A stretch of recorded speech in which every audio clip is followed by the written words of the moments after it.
Hello guys, ngayon naman ipapakita ko sa inyo yung gagawin nating ginawa ko pa lang salata. Nahiwa ko na, hindi ko na naipakita kung paano siya hiwain. Sabihin ko na lang sa inyo kung ano-ano siya. Ito ay gagamitin namin mamaya kasi may bisita kami. Itong mga leaves na to ay salata. Um, ito, lettuce at saka mint leaves at saka coriander yan, mga slice, saka cucumber at saka mangga. Ito ay almond, ito ay quinoa, boiled na yan, at saka ito ay beetroot at saka mangga.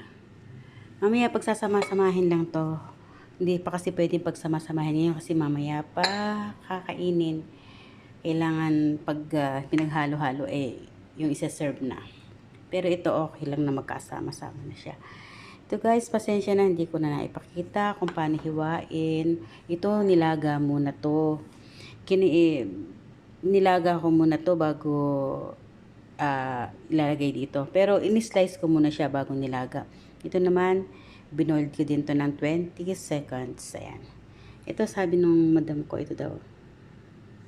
Masarap daw ba to? Sure ko raw ba kasi expert daw ako sa mango.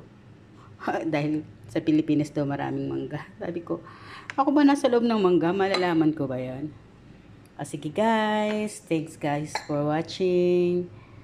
Ayan, enjoy. Enjoy watching my video. God bless.